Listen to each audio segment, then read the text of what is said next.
Hello everyone. In this video, this is a video for the course ITS 530, ITS 530 or Tech 581,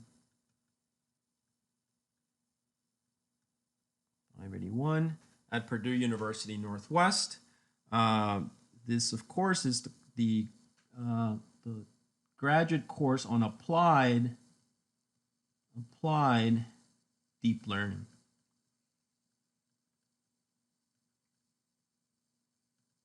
Okay, so I'm Professor Calix, the instructor for this course.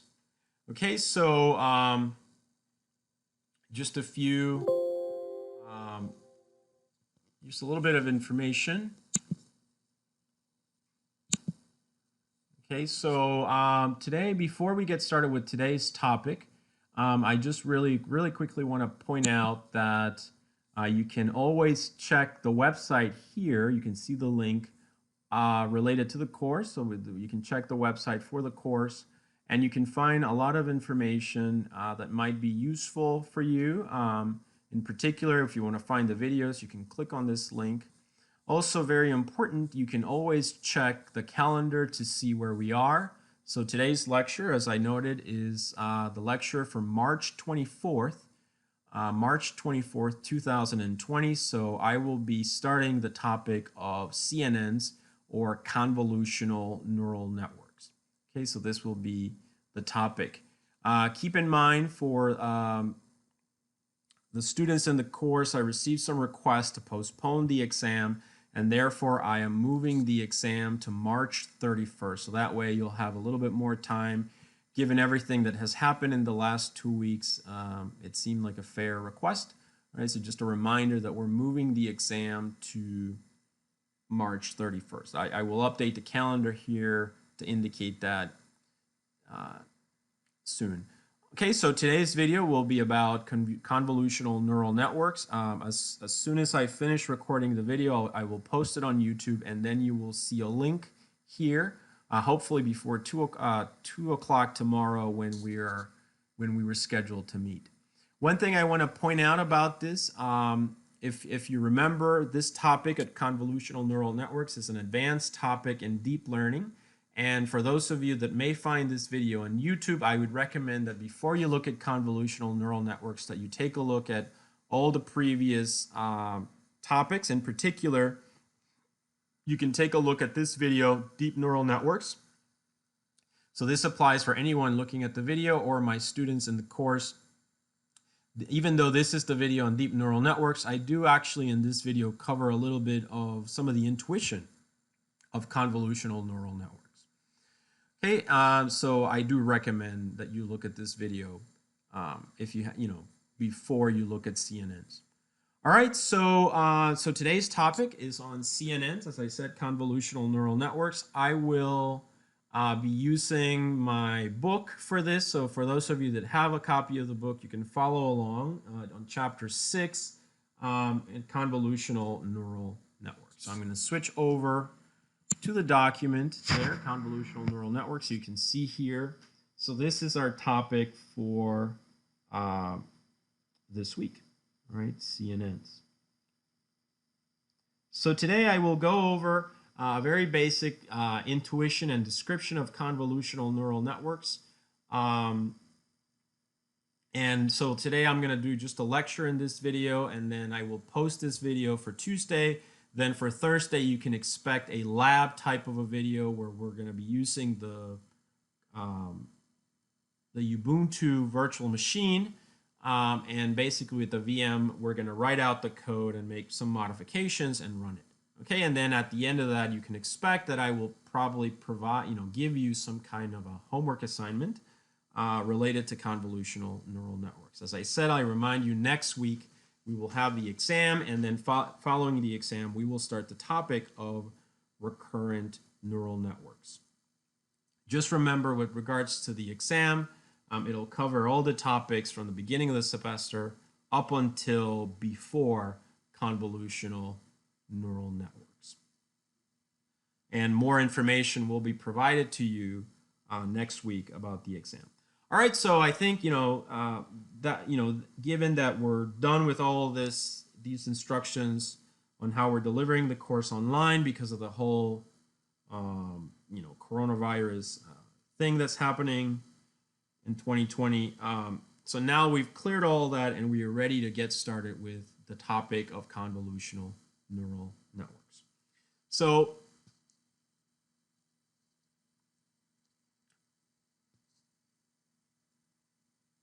basically in this chapter or this description, I will focus on the more advanced topic of deep learning, which is convolutional neural networks. At this point, we've covered everything from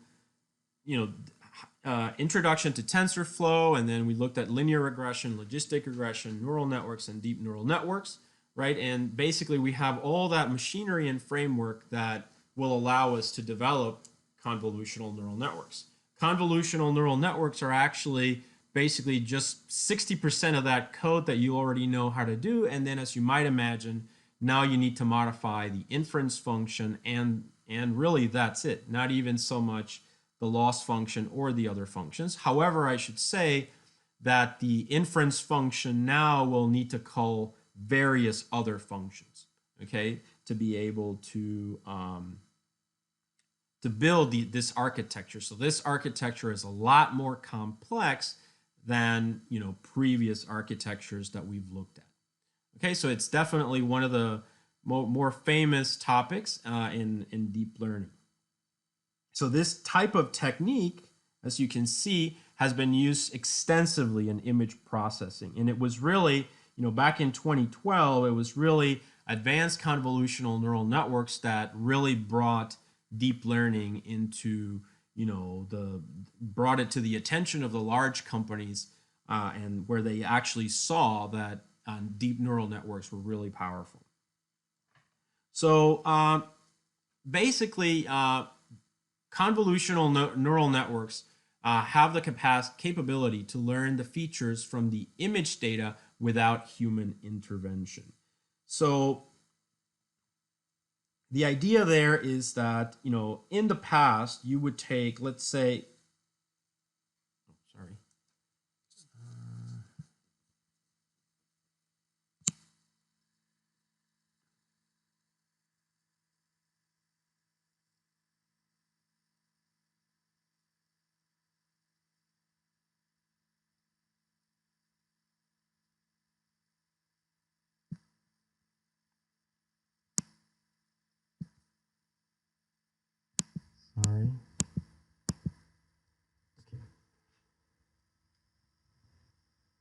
All right, so basically the intuition is that convolutional neural networks, one of the big intuitions is that they can learn the features from the image data without human intervention. So in the past, what would happen is that you would have, let's say, an input image, you would apply a filter to it, then that would give you an output image, and then you would use that output image in some kind of a classifier such as KNN, or something like that. Here, the intuition is that, and also this could be a logistic regression algorithm, so this could be a logistic regression or even a neural network. But the intuition here is that now we build one single pipeline from beginning to end that takes the image. We don't specify what filters we want to use, but we do specify the dimensions of the filter.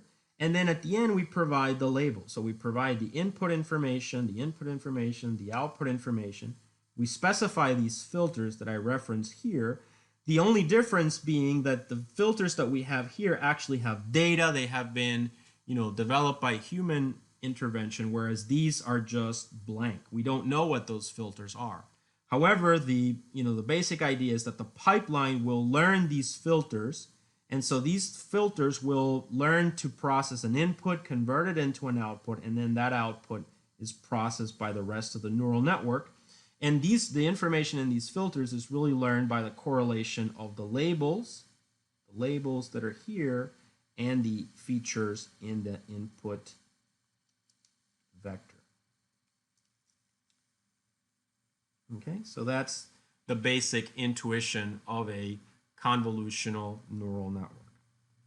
So as you might expect in this section, I will reuse a lot of the code we previously used to define all of our previous algorithms like logistic regression or deep neural network. So that's why it's very important that you take a look at previous videos if you're just now if you were just now looking at this video, say on YouTube, and you wanted to just learn about convolutional neural networks. So basically, as I said, 60% of the code will be reused. Now, there will be a few new functions that I will have to introduce to define the convolutional neural network. All right, so this convolutional neural network architecture is really what we define. So if you remember, whenever we wrote code, we had the inference function, the loss function, we had the train,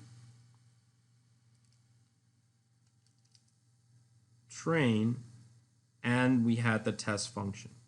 Right? So for the most part, these three functions will be the same as original implementations of logistic regression or deep neural networks, but it is this inference function, which is where we're used to defining our architecture, that we will now have to do a lot of the work for convolutional neural networks.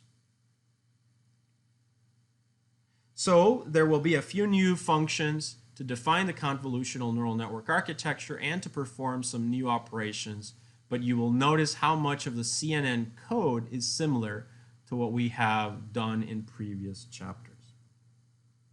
For this discussion, since this is images, I'm going to be using the MNIST dataset. And of course, as always, you can find the full code that I'm describing here on my GitHub. Okay, so you can just take a look at that.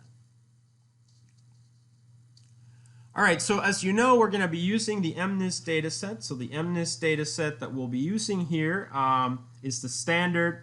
I'm not going to read data from CSV files for this example.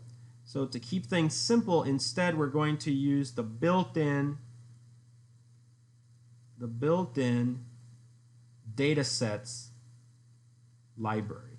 Okay, so we will use this built-in datasets library, and so that way we don't really have to worry about reading the data and modifying and everything. It'll be a lot easier just to load it from there and then focus, in this section, focus mainly on writing the convolutional neural network code. So as you know, the MNIST is a well-known annotated data set containing images of handwritten digits in the range from 0 through 9. The data set consists of a train set, a validation set, and a test set. And for this example, we will only use the train set and the test set. As you know, it has around 70,000 images of dimensions 28 by 28 in grayscale. Now, it's important that I should point out that this example focuses on grayscale images only. So I will not be looking at color images. It's very likely that your homework assignment will require you to implement CNNs for images, color images. And that's very important because, the difference between grayscale images and color images is very relevant to a convolutional neural network. So the intuition would be that a grayscale is basically going to be an array that is 28 by 28, whereas a color image, as you know, is actually made up of 3 layers. Right, so 3 layers, which are the R, G, and B. And so basically this becomes a cube, right? So now we're going to have, whereas before our input would be a 1 by 28 by 28, matrix. Now for the color images, it would be a 3 by 28 by 28 at least. And so those dimensions and shapes are very important for convolutional neural networks, and they will affect the architecture that we're trying to implement. But I should point out that for this example, we are going to focus on grayscale images only. So there will be no new libraries for CNNs, and instead we will rely mainly on the Tensorflow module. So as always, the first line in our code will be to import the Tensorflow framework. Remember, here in this code, I'm not using Keras or anything like that. Instead, we're focusing just on writing everything in the pure Tensorflow low-level syntax. So here's the code for loading MNIST. So as I said, instead of reading it from CSVs as we have done in previous lectures and labs, here we're just going to use our built-in TensorFlow examples module. So the first step in our process will be to obtain the data. And for the sake of simplicity, I will not read the data from CSV files, and instead we're going to obtain it directly from this module. So you can see the code here, right? So you can see from tensorflow.examples.tutorials.mnist, we import the module input data. And then from input data, we read data sets, we download into the temp data folder the MNIST, and you can see that it gets assigned to this variable in Python, and also notice that we download the labels already one-hot encoded. So that simplifies quite a bit. So at this point, basically, you can assume that everything, the entire MNIST data set is there, and that's what you can use to process your, to train your model.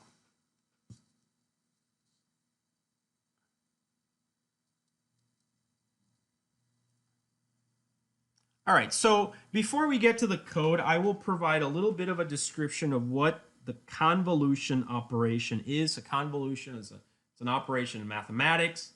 You use to convert things from the time domain to the frequency domain. Has been used in signal processing quite a bit.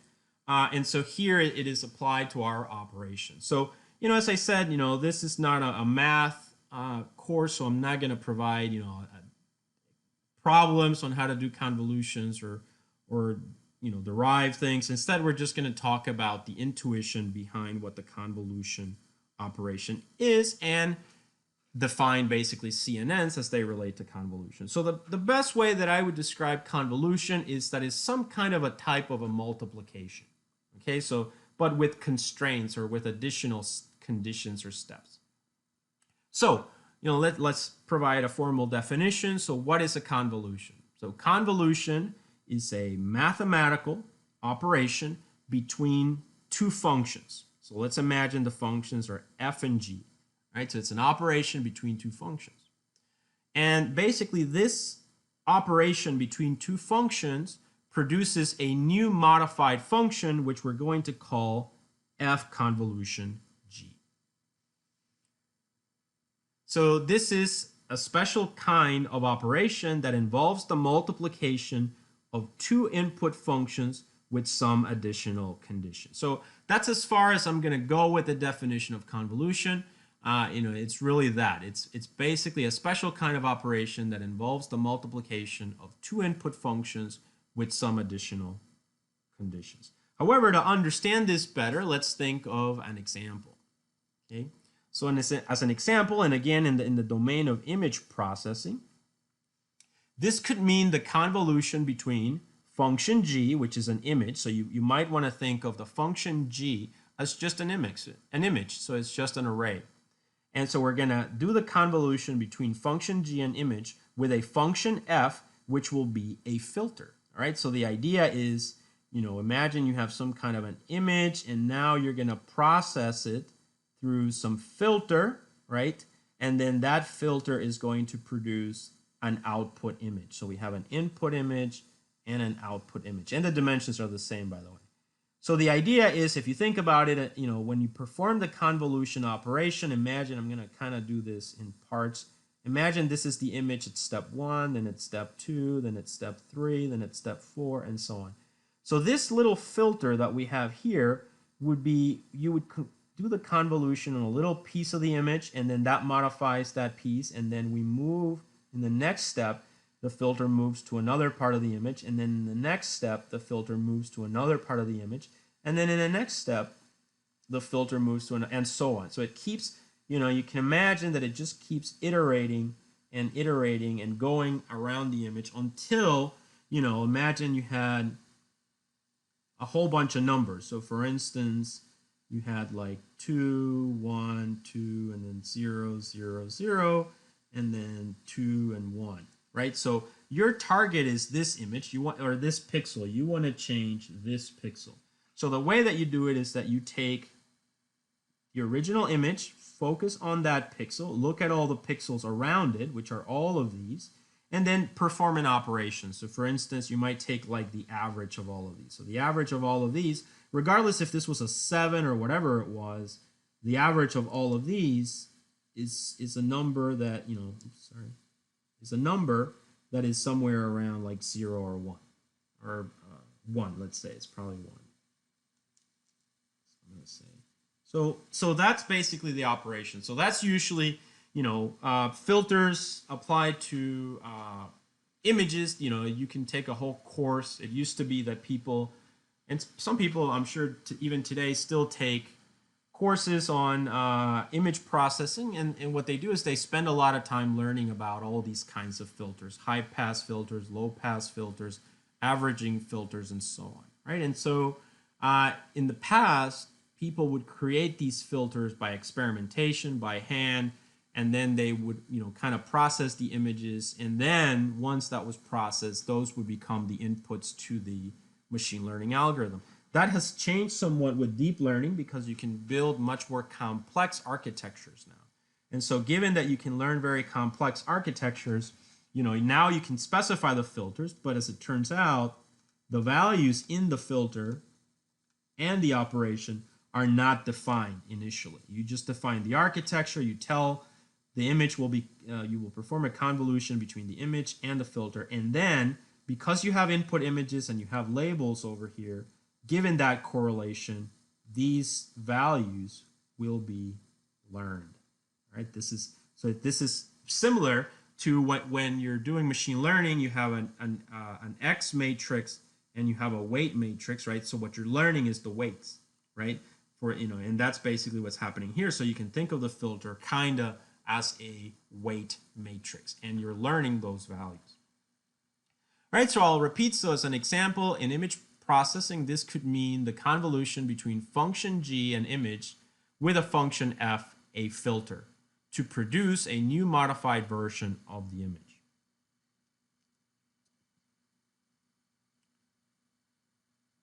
So in image processing, as I said, image processing uses filters to identify features in images, such as for edge detection, etc. So let's think of edge detection. All right, so edge detection filters are basically something like this. So an edge detection, imagine you have like a mammal that is, you know, a hairy dog, right? So that's the dog right there, right? That. Okay, that's the dog, right? And as you can see, the dog will be, you know, hairy. There's a lot of, you know, hair,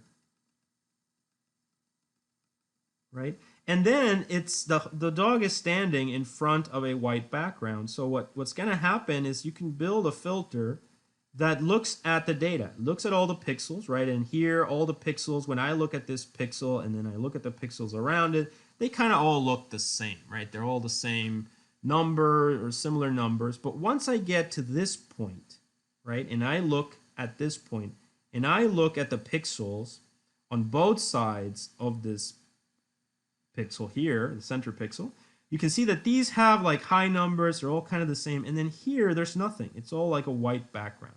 So this is a edge detection filter, because what's going to happen here is that this pixel here will be marked as an edge, because on one side there's nothing, and then on the other side is pretty busy. So, you know, this idea of filters is central to the idea of convolutional neural networks. And as I said, you are learning the values in these filters automatically. Remember, I should say, if I haven't said so already, that convolutional neural network is a supervised learning technique. So it basically, you know, although you could apply it in some other senses in the plain vanilla representation, it is a supervised learning technique where you have inputs, the images, and you have labels. You know, like an MNIST, you have handwritten digits as images and then their corresponding label. So as I said, to summarize, edge detecting filters, for instance, look for areas in an image of high variation to identify edges. So basically what I described here. So that is where the values of the pixels are all about the same, may be considered a background, but where the values are consistent and then start changing may mean that an edge has been detected. So as I said, the example, have variation here, but they're all kind of average around, and then here there's nothing, right? So you can see here there's a big difference when you cross this line, and so that allows you to identify an edge. So as I said, the important thing is when we talk about an image and we apply the original image, that's the input, and then the filter over here, and this allows us to produce an output image, which, say this is 28 by 28, so this will be 28 by 28 as well. So what's important to note here, if you take a look at this, this is very similar to what we've done before. In the past, whenever we predicted the inference equation, we took x times w plus b, right? Well, if you notice, we're doing the same here because this y is the output, so this is y, right? And then this x here is the image, that's that. And then instead of performing a multiplication, we're going to perform a convolution. So now we're going to be using a new operation, a new function. And the w, as you might imagine, is just the filter. So the w is just the filter.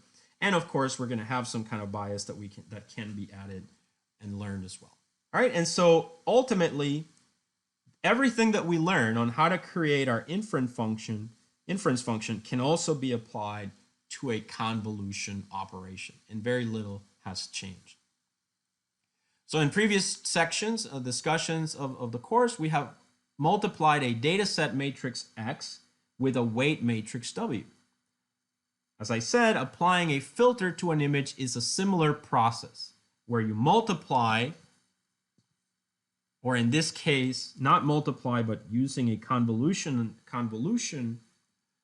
operation, you multiply or you use the convolution operation between an image matrix, which is equivalent to X, with a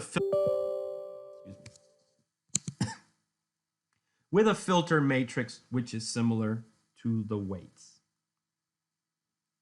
In fact, there are many types of filters that could be defined for image processing. And in the past, these filters had to be defined by human feature engineers.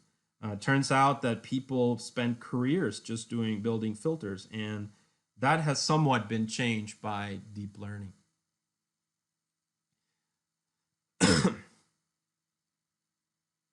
So the insight that's important here is that the insight given by convolutional neural networks is that given training data, because you do need training data with labels, these filters, the convolutional filters, can be learned by the model. And just like before, we learned the weights. So again, I'll repeat. So whereas before we would write x, w plus b and learn the weights, where this was a multiplication, now just use a dot instead. Excuse me. Now, in a convolutional network, I'll just say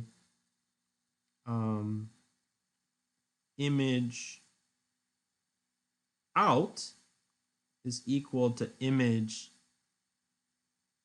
in convolution operation with a filter plus a bias. All right, so if you can see, both of these are very, very similar. The operations are very similar, and we will see that this is very similar in the code as well.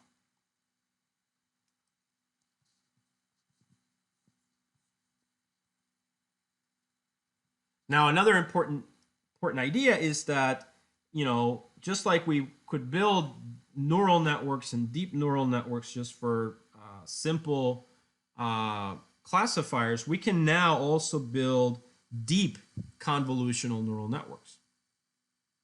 Because neural networks have multiple layers, right? So we learned that. And then convolutional filters learned from one layer can be used to transform inputs for the following layers. So the idea is here, we have an image apply a filter, and that becomes an output. Well, that's the equivalent of an input layer times a weight vector, and that gives you a hidden layer, right?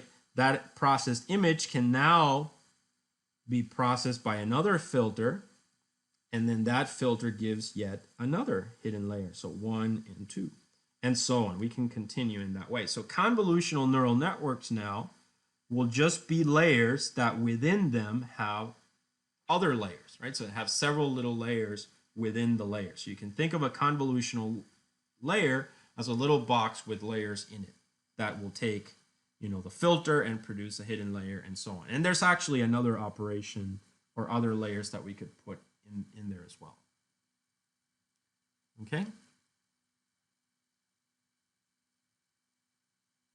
So again, you know,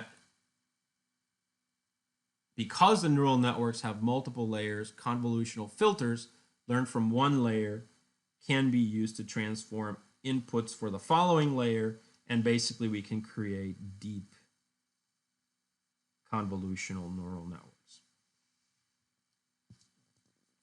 So now that we have a little bit of the intuition of how the convolutional operation works and everything, we can go ahead and move on to how we would start to define this architecture, the architecture for a convolutional neural network, right? So we've talked a little bit about the intuition. Now we have to start thinking about the network itself. So what is the network going to look like, right? So that's the next step that we want to define here. So in this section, I will provide the main description of the architecture of the convolutional neural network and show some diagrams, basically one diagram, to better interpret the intuition of these convolutional neural networks. The diagram will show an overview of the model we are going to build to perform image classification of handwritten digits. So keep in mind at this point, all we know is that we have inputs that are 28 by 28 by 1 because they are grayscale. They're, you know, sevens, you know, whatever they are. And we have the associated label. So for this one, you know, we have a 1 hot encoded 0, 0, 0, 0, and somewhere in there a 1, 0, 0, right? And then this indicates a 7 label. But in between all of this, we need to specify our CNN. All right, and obviously the CNN, the dimensions from the input and the output all need to be consistent. So that's what we're going to focus on in this section.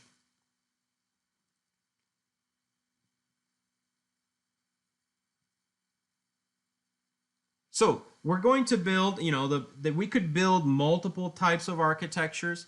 I've selected one type of architecture, and this is what we're going to build.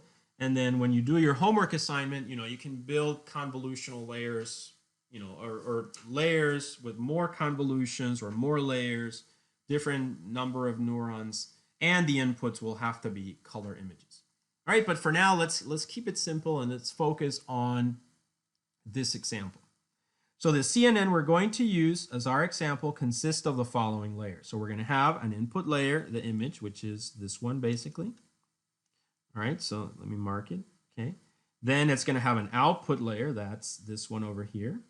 And then in between, notice we're going to have 3 layers. We're going to have a convolutional layer 1, convolutional layer 2, and we're going to have a fully connected layer. So this fully connected layer will be very similar to just a standard hidden layer that we have looked at before. However, these two will be new because these are the layers where we will perform the convolutions between the images and the filters. And so this is where a little bit of the complication will come in with CNN.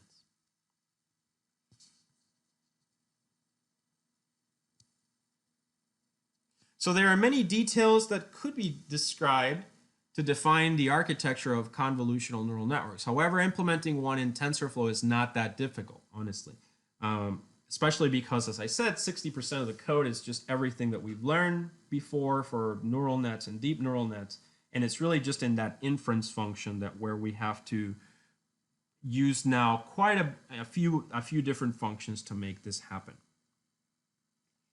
So, as I said, so defining the architecture of a CNN is similar to how we define the architecture of our previous classifiers. We need to define, in particular, the number of layers and the size of each layer. So that, that's up to the architect. Now,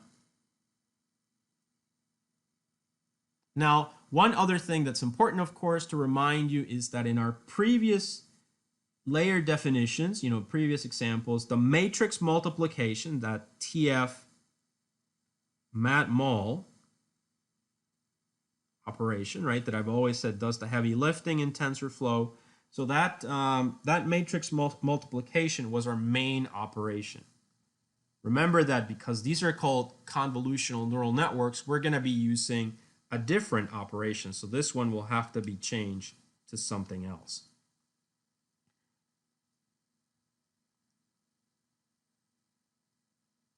So when implementing a convolutional layer, the main operation is a convolution. For convenience here, for now, we will think of convolutional layers as black boxes, as I said before. Let's define them as black boxes of filters. That's really the most, I think, intuitive way of thinking of convolutional neural networks. Keep in mind, you don't have to apply convolutional neural networks to just images. You could apply it to other things. But for now, let's just, to get a better understanding of this, let's think of it as black boxes of filters.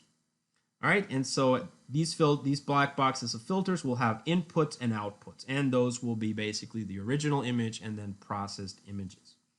It's also important to say that it's not a one-to-one mapping, but it could be a one-to-many mapping. And what I mean by that is, imagine that you have a convolutional box and you have one input and then you get one output. Well, as it turns out, in a convolutional neural network, you can have one input, but then you can have multiple outputs. And that basically means that you have one 28 by 28. Right? So by one, but the output here, if you have 16, let's say you have 16 filters here, so that image now is processed by 16 filters, so the output is now 28 by 28 by 16. So it's a cube of 16 layers, each of 28 by 28. So that's an important thing, and that might be one of the more confusing aspects of convolutional neural networks.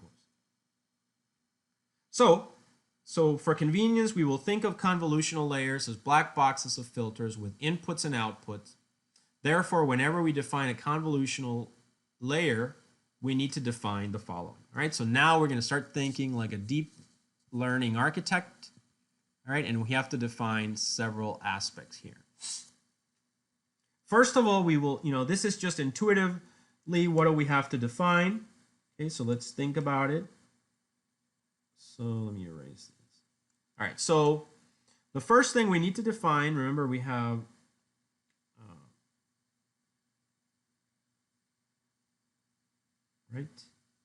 we have our labels,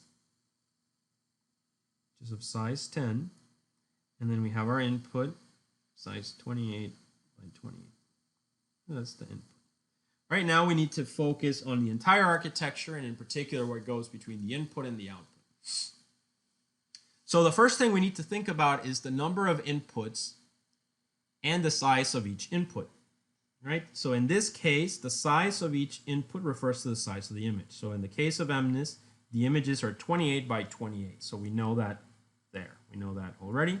And the number of inputs refers to the number of channels for the image. For instance, one channel for grayscale, which is, as I said, we're using black and white images, or 3 channels for RGB or color images. So like in your homework, you'll have to work with color images. So color images are actually 3 matrices of size 28 by 28. So that's the first thing that we need to know. So remember, when you're dealing with deep learning, understanding the shapes and the sizes is very critical. And so this is one of the main aspects to consider. The next thing that we need to consider is we need to figure out the number of filters that we want. Remember that I said that the mapping can be 1-to-1, or it could be 1-to-many, right? And so that's what that means. How many outputs do we want? And that's translated into how many filters do we want. For instance, 16. I just want 16 filters. All right, so the number, you know, it's an important number to select. Keep in mind, people usually use multiples of like 16, 32, 64. So you want to stay consistent with that, and so on. So the number of filters, this is a value that is defined by the network architect. So it's up to you. For example, 24 filters or 16 filters, and so on. So these filters are the convolutional filters. So if you were thinking about y equal x times w plus b, well, this is, you know, your y times x convolution of filter, right? So you're going to have plus b. So you decide how many of these operations you're going to do. So there are, so these are the convolutional filters which will be applied to the images, right? So we apply them here. Takes the original image and produces that output image. In the case of this example, so in the case of the 16 filters, it means that, you know, in this example, we will use 16 filters. So that means that 16 different filters would be applied to one input image, and that would produce 16 new processed images or outputs. So these new 16 processed versions of the input images would be referred to as producing 16 output channels.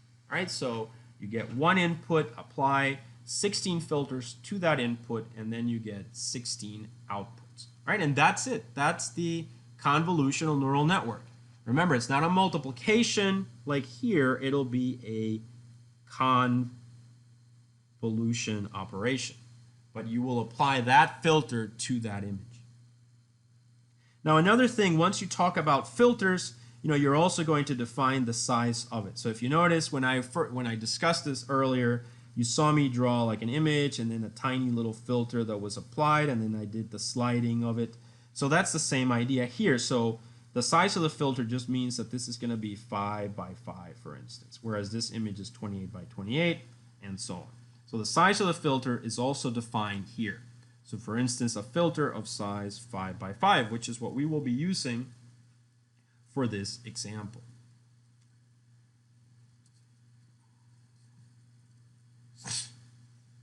Once we have defined the filters and the input sizes, we can also define the number of outputs. So as indicated in the previous bullet, the outputs are referred to as the output channels and consist of the processed images after the convolution. So what this refers to is that sometimes you could have a situation where you have one image and that processes into 16 images and so on, but you really want that to be just 8 outputs, right? Or an idea like that.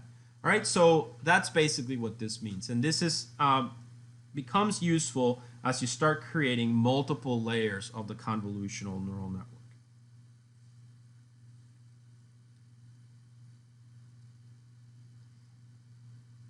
Okay, so it is important to note that the convolution process is a bit more complicated when the number of inputs is more than one.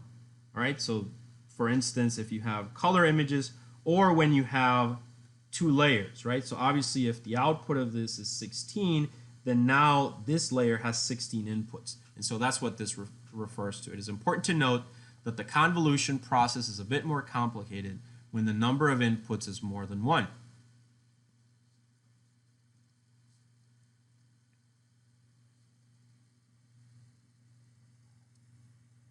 So for instance, imagine a layer. You have a layer, and this layer now has 16 input channels. So this has 16. Let me just draw it like this. All right, so that makes it a little bit more complex. So there's 16 versions of the input image. to this next layer. And then this layer, you would specify that it should also have several filters, and you might say, oh, I want to have 36 filters here. So notice that now the dimensions become a little bit more complex. You have a cube of 16 by 28 by 28, and now this cube has to be run through these 36 filters, all right? And that will produce then 36 versions of this original input. Okay, so that's the way that you want to think of it, or what you want to think of when you're thinking about convolutional layers of various dimensions. Okay, so if you have, so I'll go back here. So as I said, it's important to note that the convolutional process is a bit more complicated when the number of inputs is more than one. For example, when a convolutional layer has 16 input channels, 16 versions of the input image to that layer, and then it has 36 filters to be applied. In this case, each input channel needs to be processed by all 36 filters. In the end, the layer will output 36 processed images. So in this case, as I said, what I like to think of is that I have cubes of 16 by 28 by 28 by 28, and then I'm going to apply 36 filters to these cubes, and then I get 36 outputs. So this will produce 36 outputs. Right, so the layer will output 36 processed images, basically. Okay, additionally, it is important to note that the output images may not always retain their original size. So this is an additional step.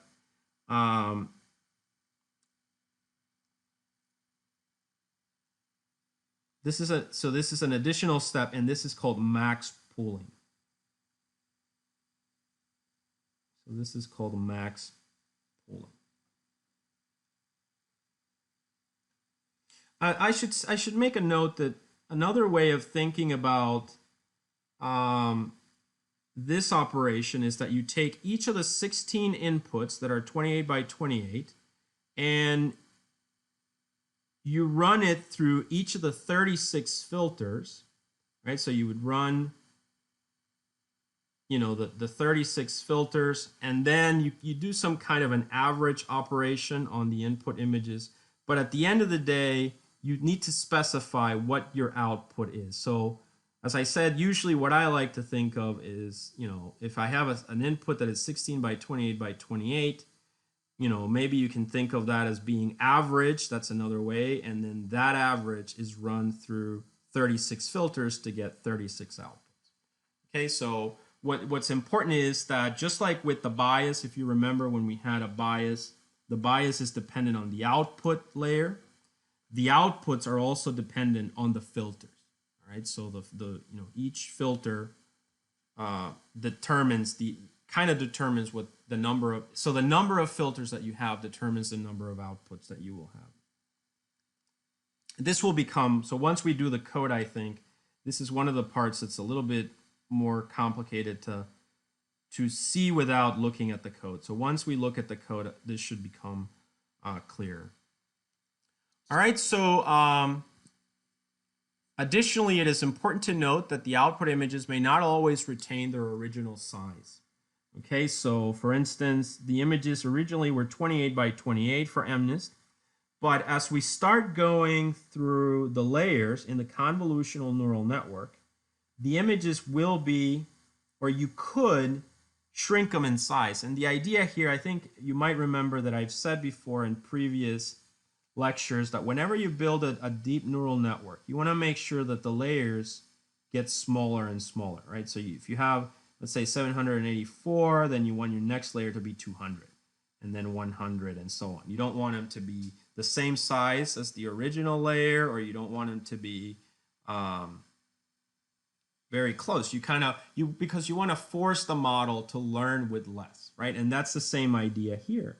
It's the same idea with convolutional neural networks. You can use what is called a max pooling operation, and what the max pooling operation does is in every convolutional layer, an image is reduced in size. So if initially the image was 28 by 28, then the next step, the image is going to be 14 by 14, and so on. So I'll repeat. So additionally, it is important to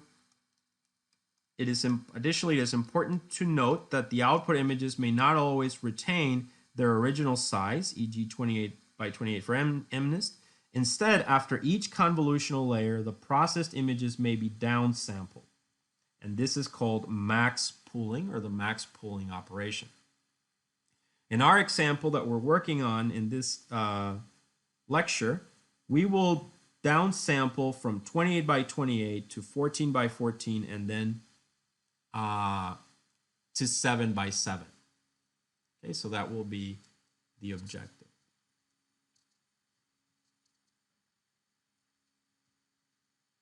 All right, so now let us discuss the architecture of the CNN we are going to implement.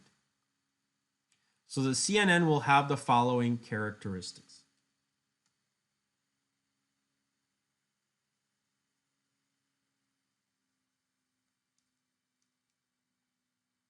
All right, so it'll have the following characteristics. It'll have one input layer, two convolutional layers, one fully connected layer, and one output layer.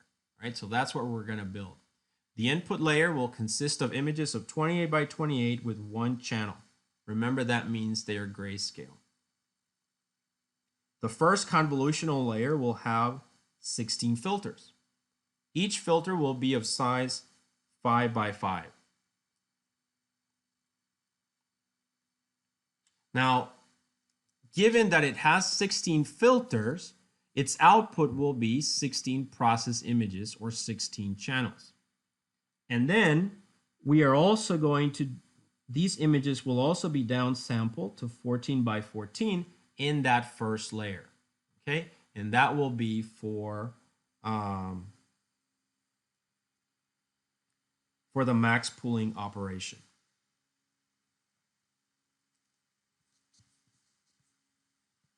Let me close this.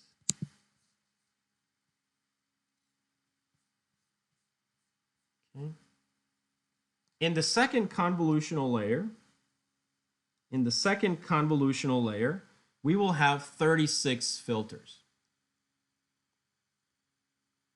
The filters will be, so in the second convolutional layer, we will have 36 filters.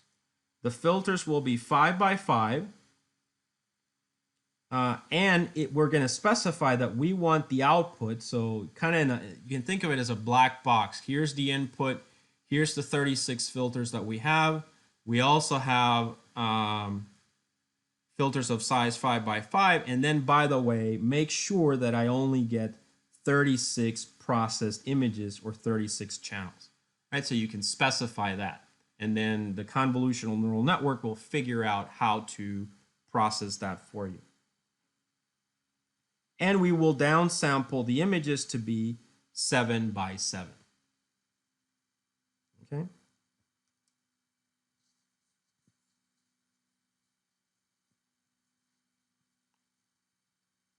After that, the next layer will be the fully connected layer, which will have 1024 neurons. So in essence, here you can see we have an input image, we have one convolutional layer, C1, C2, then we have a fully connected layer, and then we have the output layer. All right, so that's what that means. So the fully connected layer will have 1024 neurons.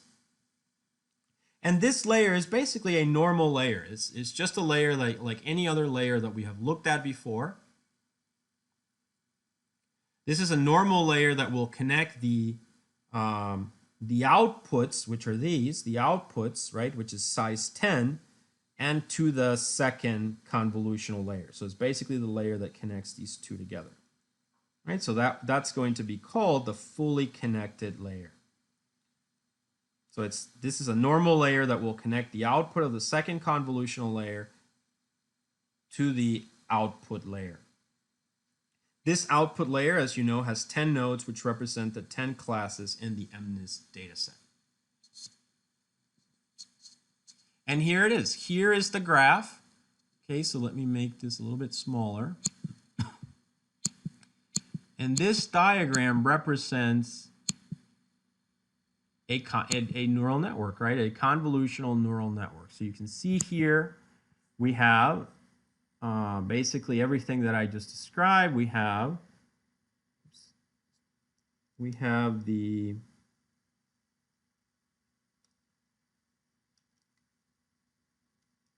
input, which is 28 by 28, 28 by 28 by 1. That's the input. Then we have the convolutional layer. You can think of it, one convolutional layer as being this, and then another convolutional layer as being that. Convolutional section. You have 16 filters.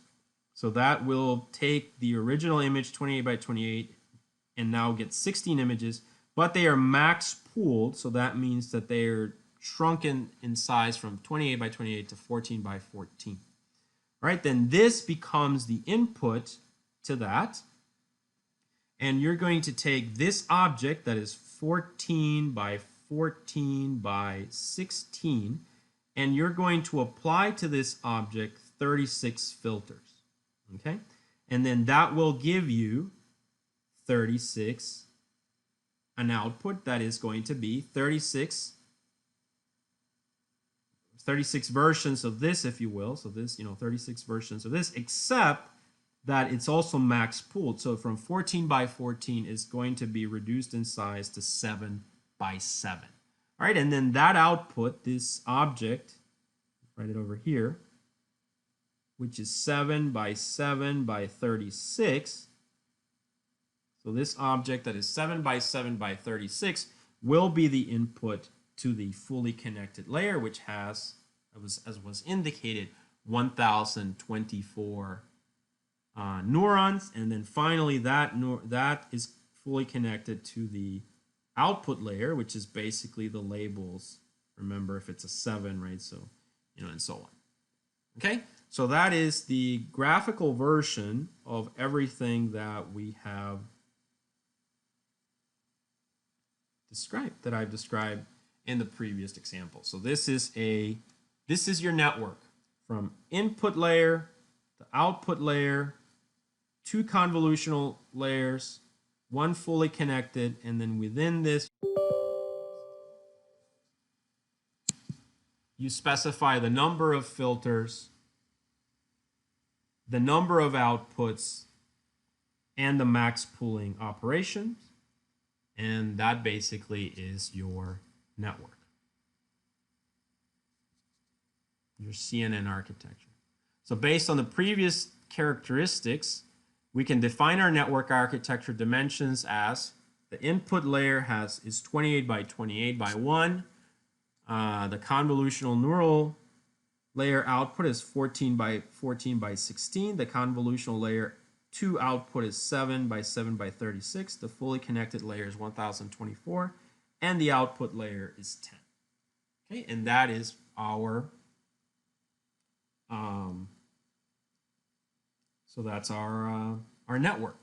So as you can see, quite a bit of work goes into defining the dimensions of the inference function.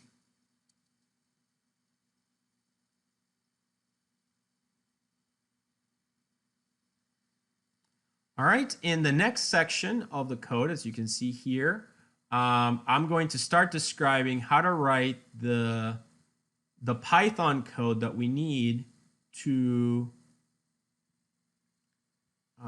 so I'm going to start describing how to write the Python code that we need to define this convolutional neural network. Okay, I'm going to create a new video. I want to keep these videos somewhat small so they don't get, too difficult to handle. So I'm going to stop here this video, and I'm going to ask you to please watch the next video, which will start here on section 6.4. Which is code for a convolutional neural network. Thank you.